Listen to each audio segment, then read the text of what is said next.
Hello everyone and welcome to the number session 2 of the IAD, so International Accounting Day badging event. All around automating your everyday transactions and making you more proficient in your 50 accounts software. Now today's session will last approximately 30 minutes and will include live demonstration where we just dip our toes into the various ways that you can automate within your Sage 50 account software. My name is Abby and I will be your host for this afternoon. We also have Michael, Jackie and Matt on hand today to answer your questions. Now we do have quite a lot of you on today's session, so please do bear with me and the team in getting those questions answered today. And like I say, we may not be able to answer all of those questions. Again, it's going to be a very busy session, but we will try our best to do so. Please note, like on every session, you will receive a link to the recording in your follow-up email, which you will get around an hour after the session has ended. Now, for those of you just joining us, just to reiterate, obviously we've been playing that little video beforehand. Your microphone is going to be automatically muted. You can ask questions using the questions panel, and that's just a little speech bubble with the question mark in the middle, that little icon to send your questions across to us. And if you want to download today's handout, it's just the icon below that looks like a little document with the folded corner. You are also going to receive links to future webinars and to watch recordings, and them links are going to be included in your follow-up email as well. Okay, so just to go through what International Accounting Day is and how to earn your digital badge. So you can earn your digital badge by attending at least four of the 5 sessions and one of our quiz sessions as well. So the topics that we've got, we did the first one this morning, which was getting paid, time-saving opportunities. Today we're going to be doing the work smart, so automating everyday transactions. We've got number 3, which is reporting made easy. Number 4, which is quick tips to protect your data. And then number 5, which is shortcuts for success. So these are going to be repeated next week as well. So you do have an opportunity if you can't attend all of the sessions this week. Then the International Accounting Day quiz is taking place on the 7th of November and on the 12th of November as well. So you can pop that digital badge if you earn it. You can pop it on your email and show that your colleagues or your customers that you're a bit more proficient in your Sage 50 account software. Okay, so this is what we're going to be covering on today's session. So the first thing we're going to look at is why would you use automation? We're then going to cover various topics within the software, such as recurring items, memorize and recall, bank feeds rules. And then towards the end, I'll just reiterate the sessions that we've got coming up over the next couple of weeks as well.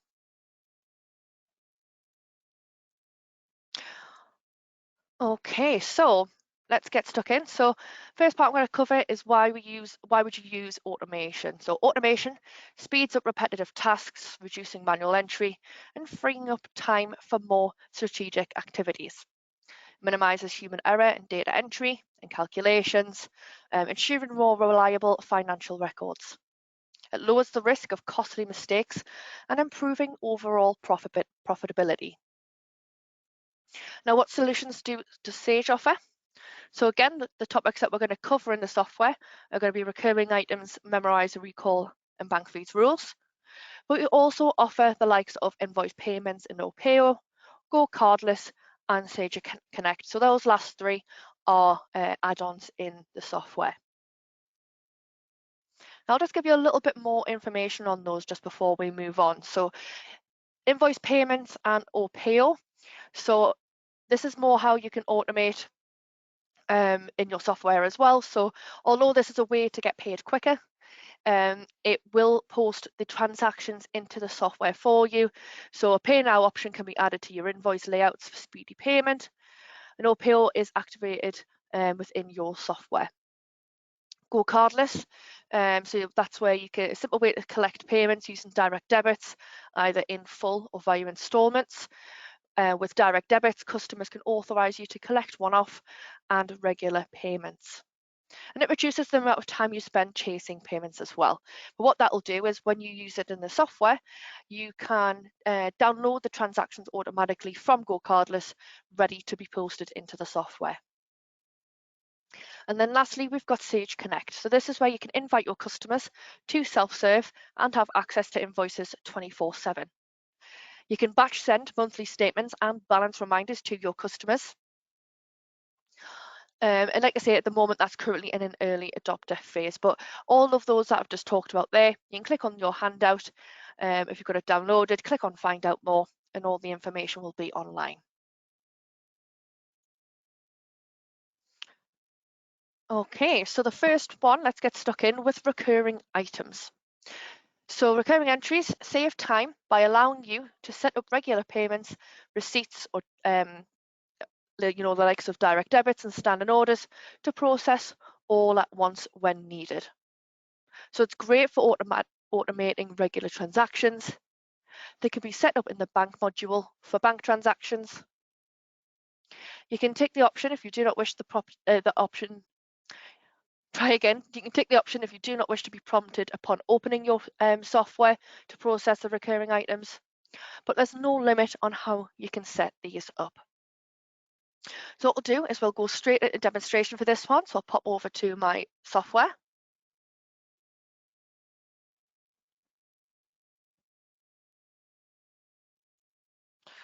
Okay, so let's go into what we're going to do first is we're going to go into bank accounts. So we're going to go into the bank module.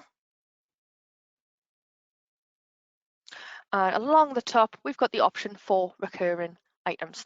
Now, if you don't see this option, it could be a couple of reasons. So it could be down to your access rights. So it might be that your level of access on your user profile that you log into Sage with. It may be that you've not been given permission to use that option, but that can be ticked using the manager logon details. Another is that it could be hidden from your toolbar. So if you right click anywhere on your toolbar, it gives you a list of options here. So if we just find this in here, so we've got recurring items, if I untick that, you can see it now disappears along the top. To get that back, just right click, and you might see that it doesn't have a tick next to it. So you just need to click on that and it will then reappear along the top.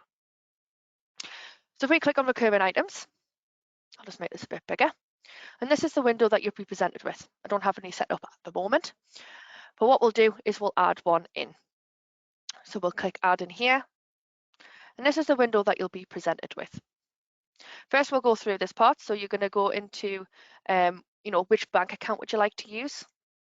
So I'm just going to use my current account. It's going to ask you for a nominal code. So I'm going to use rent as one. So we'll search for the rent nominal code. Now, if you were to use, customers or suppliers, like, if you're going to use recurring items on invoices or quotations and things like that, you would get the option here instead of nominal code, it would give you the customer reference. But again, we only do a part of this feature today. Again, we're just dipping our toes in because we do have full in-depth sessions on just recurring items, which I'm going to talk about towards the end of the session. So today we're just going to create one using the bank module. So we've chosen rent as our nominal code. If we come into the recurring entry details, in here, it's automatically going to choose, so bank, bank cash, credit card payment, that is the default one that it chooses. But you do have the option to, go through the different ones. So you can see you've got, card payment, receipt, transfer. Is it a customer payment on account? Is it a journal? Or is it a supplier payment on account? We'll just choose this bank payment as the option because, again, it is just the default one that usually comes up. You can't choose which one is automatically selected when you come into here. It will always be the one at the top. So you do need to remember to come in and change that one. So the reference, it is going to automatically default to direct debit / standing order. I'm just going to leave that as it is, but you can change that if you wish. And then in for the transaction details, I'm just going to pop in here rent. If you use departments as well, you do have the option to choose from the departments from the list as well. And then in the next section, you've got the posting frequency. So again, you can come in here, you can choose, you know, how many days. So is it going to be, let's just say rent once a month. But you see, when you choose the drop down, you've got option of days, weeks, or months. You can also choose as well the total required postings. So let's just say I've got a minimum contract of 6 months rent. So you could put 6 in there. You could then also as well choose a start date. So let's just say I'm going to start from today. So that's today's date. It's then going to tell me, you know, that's the next posting date. When the finish date is also going to be, because that's because we've put 6 total required postings in there.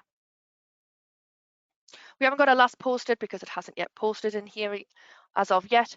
But if you were to come in here, you'll be able to see when the last one was posted. And then let's just say we're going to choose an amount. So we're going to do 1,000. Let's do a nice round number. And then we'll leave the tax code as T1. And then it adds the VAT of 200. Once you're happy with that, you can click OK. And also as well as with the start date, you can also backdate this. So you don't have to do, you know, a future date. It can be backdated as well. So we'll click OK. Oh, cleared my nominal code. Didn't notice that there. Bear with me a second. I'll just search for that again. There we go. So as you can see now, we've got that recurring item in the list. Now, if I want to edit that, obviously I can highlight that and I can click edit and go back in and change the details. To process, all I would do is no different. So like you say, you come into bank accounts, you come back into recurring items, you can see that in the list and you click process. It's going to give me this window here.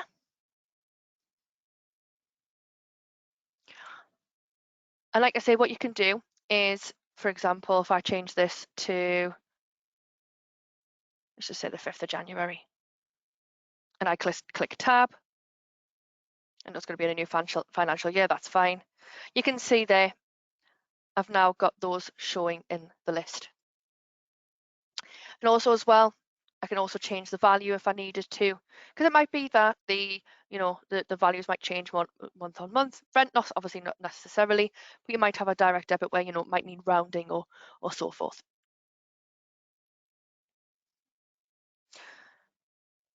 Okay, so let's just pop back to the original date. So we'll just put the 5th of November, just so it goes back. So when I know I've got the ones that I want in the list, I can click post.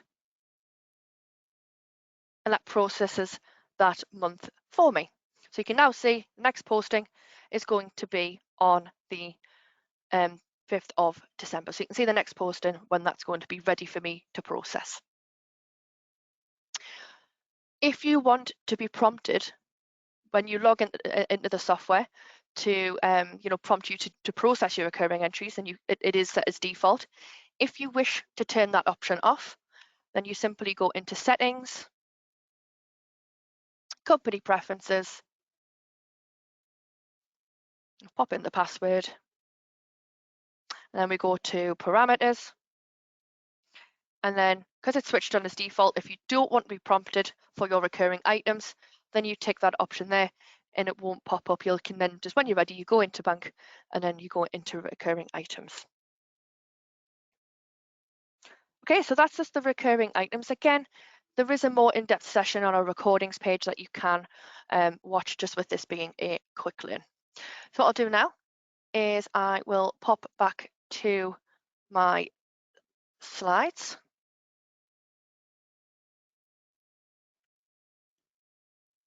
And what we'll do is we'll move on to the memorise and recall. I can see there's plenty of questions coming through. Do keep your questions coming throughout as well. We do have Michael, Jackie and Matt answering your questions today.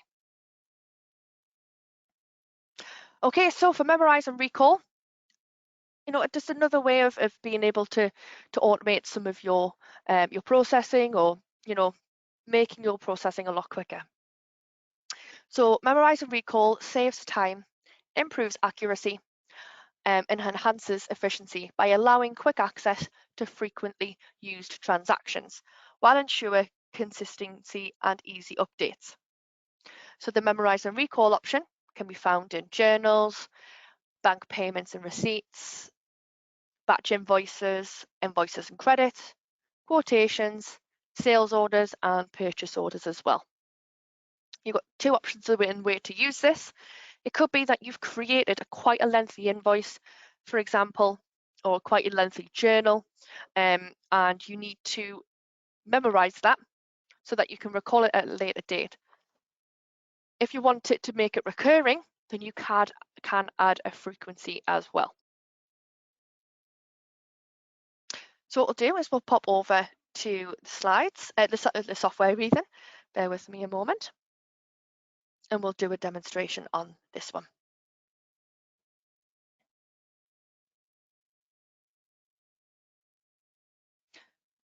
Just while we're moving over to my software, I can see really good questions coming through there from Christopher.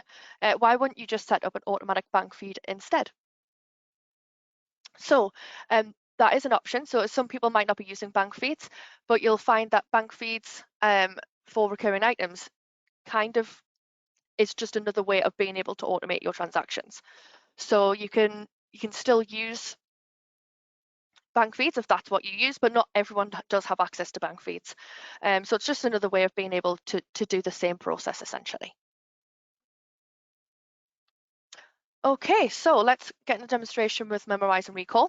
So this demonstration, I'm going to just demonstrate in journals because this is where it originated in the software, and it tends to be the most common area to do or use the Memorise and Recall. So we'll pop into nominal codes. And what we'll do is we'll go into journal entry. I'll just make this a little bit bigger as well. And along the top, you'll see Memorise and Recall. And again, you'll see this throughout the software. Again, whether you're going to be in invoices or if you're going to be in bank or anywhere, you'll see the Memorise and Recall option along the top. Now, I failed to mention this on the slides, but I'll mention this now. Now, the Memorise and Recall option is only available if you are on Standard or Professional. And also as well, it depends on which variant you're on, what areas you'll have access to. But I'm going to show you a guide that will explain which areas you'll have access to if you have Standard or Professional. Now, if you don't have, you're not on either of those variants and you are on Essentials, the workaround for this would just be using the import option. So there's plenty of guides online as well, and we've also done sessions on how to import transactions as well. Okay, so the Memorise and Recall option. So you've got the recall. So we pop in here. And although you may not post journals often, some journal entries may be quite lengthy. So for example, you've got your month end or your salary journals. So if we click recall, it actually gives us some templates already, pre-canned ones that you can use. So for example, we've got the monthly salary. So we'll just load this one up. And let's just say that I've just manually inputted this all myself. I would then, what I wanted to do is, these journals can be quite lengthy. I want to memorize this so then I don't have to manually type in all of the nominal codes, the details and the values as well.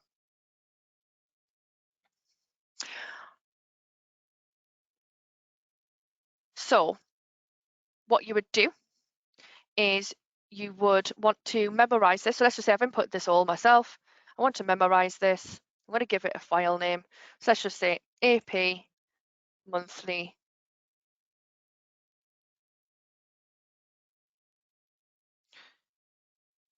monthly salary.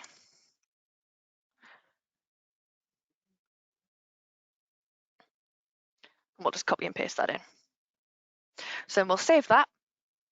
So that's saved that file for me.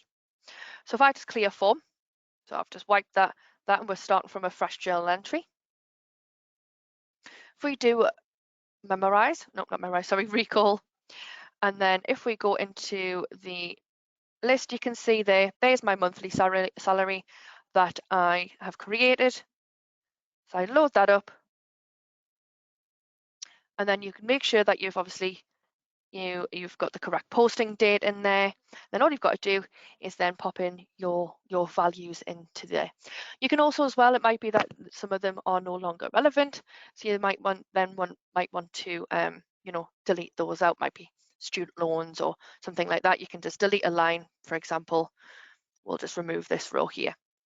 Then you can remove the ones, but you've always got a base to start with for them. So you might then create another one that's for weekly. So you might want to memorize a one for weekly pay, or it could be one that you want to use for month end. But again, don't forget you've always got these templates that you can always refer to as well. But you can also create your own in there. Just to kind of reiterate kind of what the memorize option does, is all it does is it takes a copy of what's been entered. So if you if you want to use them in the future, it might be that you've created a lengthy journal, you just want to memorize so you can use it again later. But again, if you're on Essentials, you don't have access to this option for memorize and recall, then you do have the option to import your transactions.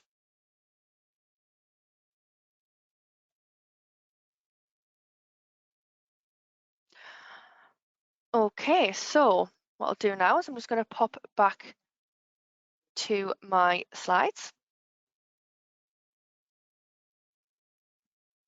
And for the last part, we're just going to move on to the bank feeds rules. So I see that some of you have already mentioned the bank feeds rules. So wait for my slide to load, bear with me a moment. There we go. Okay, so bank feeds rules. So we've been doing the bank feeds rules sessions for over a year now. It's part of the bank feeds series. If you're not sure what bank feeds are, it's basically where Sage can connect directly to your bank to download a list of your transactions to speed up your bank reconciliation process. Bank feeds rules, again, works in similar ways to recurring items. Obviously, like I say, not everyone uses the bank feeds rules. So what it does is that you can set up rules to automatically post transactions to your accounts as they are downloaded from your bank, reducing manual data entry, saving time, and avoiding mistakes. So what you do is you create rules based on your matched transactions. Transactions can be created automatically, but you also have the option to post, you can approve them before posting. So it's entirely up to you. If you're confident the amount doesn't change, or whatever the amount or the reference or whatever you're happy for it to be posted, then you can choose to just post it automatically, or there is an approvals process you can go through as well. You can assign nominal codes, tax codes, customers and suppliers. And you can also split transactions when it's split over nominal codes only. Really good questions come in there from Jean. Can bank feeds cope with more than one account? So you would actually set up a bank feed per bank account. So I'll pop over to my software and I'll show you what this looks like.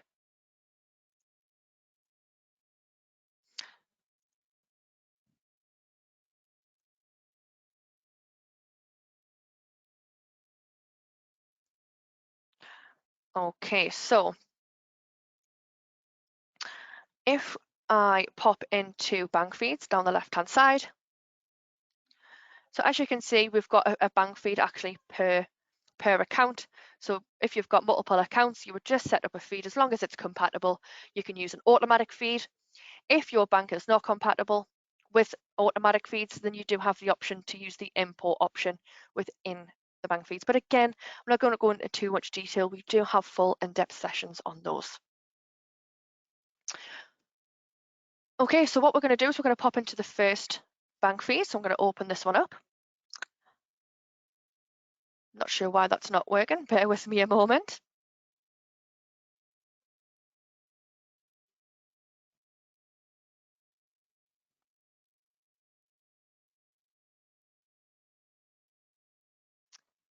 Not sure why that's not connected, so bear with me just a brief moment there.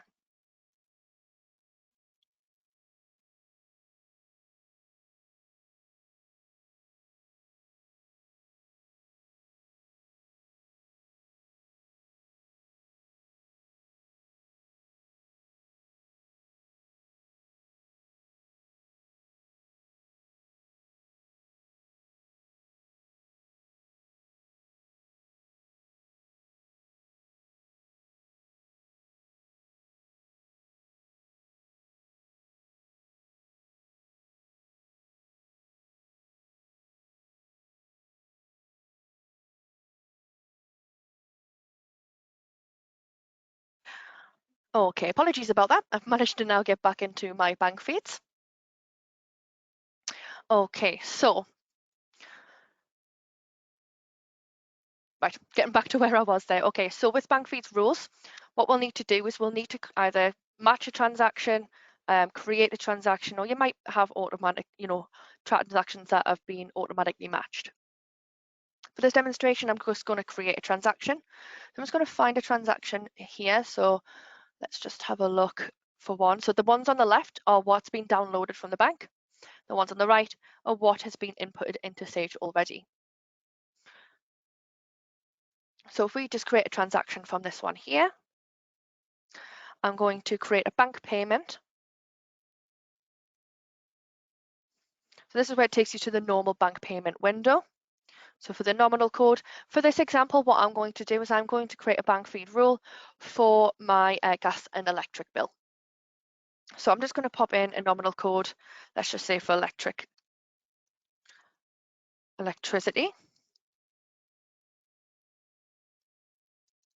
So I'll search for the relevant nominal code. I'm not going to put a department in there, and I'm just going to leave the tax code as it is. So we'll click save. And what that's done is that's now moved my transaction into the confirm tab for me. And we can't create bank feeds rules without it being in the confirmed tab. So once it appears in this list, we can highlight it.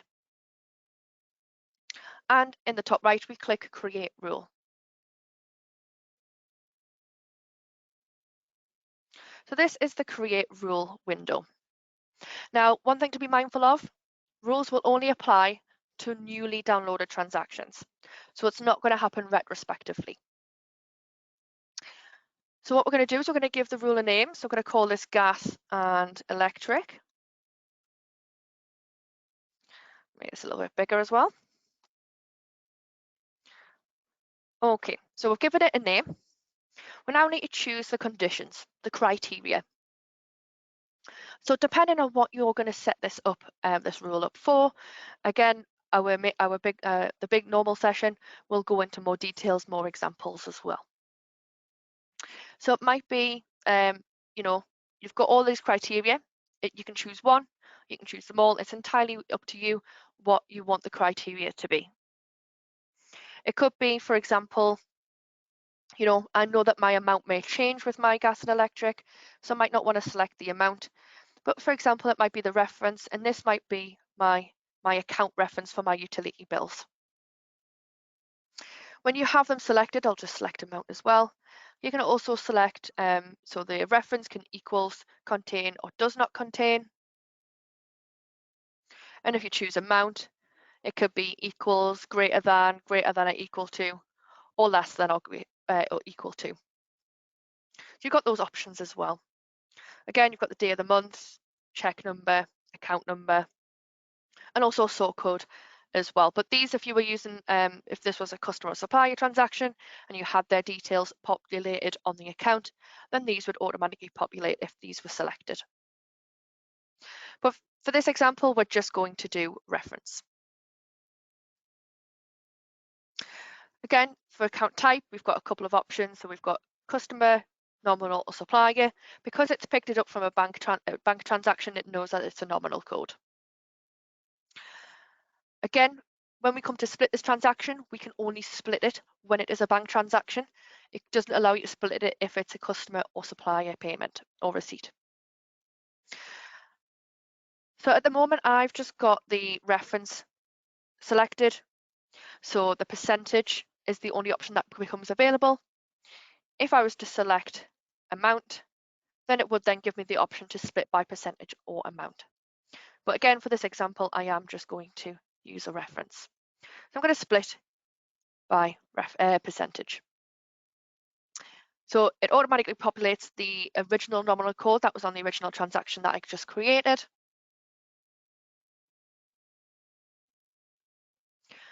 You've got the tax code. Again, this is automatically populated from the original transaction. Again, you can change that if you need to. I'm just going to leave it as T1. Now you can split the percentage. So electric's usually higher. So we'll then do a 70% split at this point. You've then got your department. Again, default is 0, but you can change that if you do use those departments. The reference is the one that is populated from the original bank transaction. And then I'm just going to pop in here, well, this is the electricity part. So let's put electric is this part of the transaction. You've then got the option to add in extra reference, project, or cost code. But what I'm going to do as well, I'm going to add in another split. So we've done the first part, we've split the electricity. We're now going to split the second part. So we're going to now change the nominal code to gas. Again, we've got the T1 tax code. Now you can either type in the remaining amount, because it might be that you want to split this more than twice. So you might want to split this, if this is a different direct debit, you want to split it, maybe depending on how you want to do your report and how many nominal codes you want it to go to, you could then split it multiple times. Because I'm only splitting this twice, I'll just click on this little arrow and it populates the 30% that's left for me. Again, we've got the department, the reference, it's already populated, and then we're just going to put gas in the details. So once you've filled all of those out, you can see because we've used the remaining, add another split is not available. So what we'll do now is we'll choose whether we're going to choose for it to be reviewed before posting into the software, or if we're happy that it's what's going to be posted every time, then you can just choose to automatically post without approval. I'm going to choose review. I might want to review, check the amount that is coming out for my gas and electric before it's actually posted into the software. So we'll click create.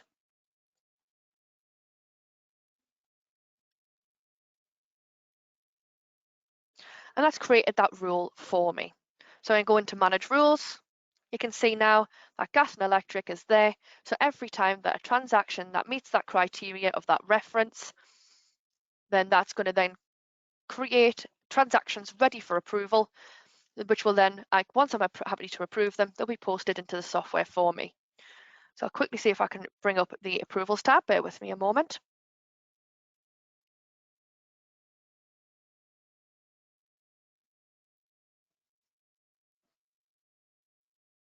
So you can now see, this is just an example that I can create today.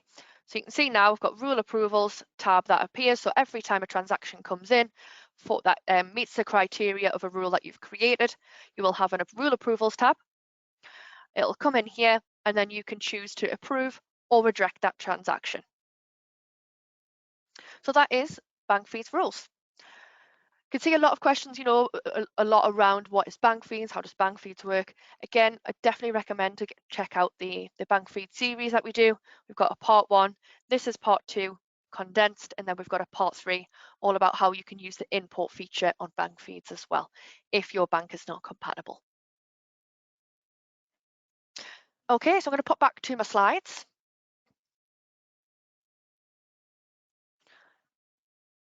See, we're running slightly over there.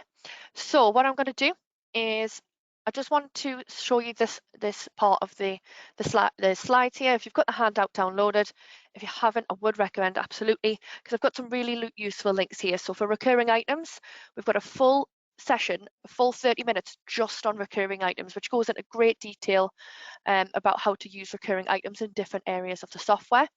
So we haven't got a live session at the moment, but there is a link to the recording. You just click on the recording button there on your handout. I have also provided a guide underneath each of these as well. We've got a memorize and recall recording, and that's approximately 30 minutes, full in depth. And then we've got a Bank Feeds Rules live webinar coming up. Can't remember the date, obviously, exactly off the top of my head, but we have one coming up very soon. If you wish to get registered for that, where I can go into more detail and different examples of what you might use your Bank Feeds Rules for. Alternatively, again, there is guides underneath as well. And also, if for memorize and recall, that guide that I have provided, it will explain in more detail which areas of memorize and recall you get access to depending on whether you're on standard or professional. Okay, so now's the time to get your questions in. Any last questions to come through? I can see your questions just come through there from Lucy. Is Bank Feeds Rules available in Essentials? Yes, there's no limit on the Bank Feeds. Using Bank Feeds, it's available in all variants as well.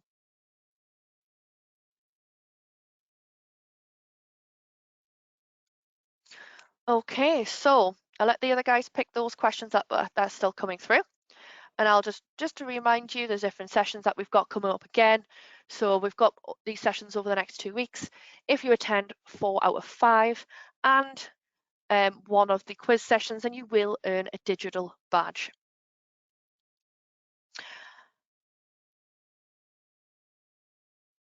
A question's just come through there from Dolores.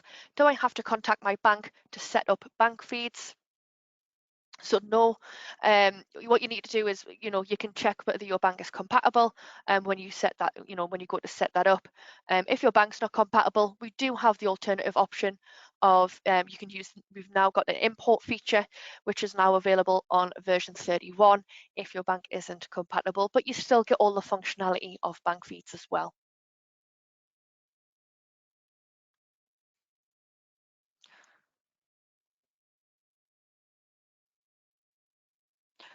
Okay, so that brings us to the end of today's session. Please feel free to stay around for the next couple of minutes or so if you're waiting for an answer to a question or you have any further questions to ask. Just a reminder, we may not be able to answer all of your questions today, but you're more than welcome to visit our help centre where you can find most answers to your queries. If you've got what you need today and you want to leave the session, you will receive an email in around an hour or so with links to both our webinar schedule and today's recorded session for you to refer back to if needs be. What I'm going to do now is I'm just going to put myself on a brief mute just to see if there's any questions that I can pick up.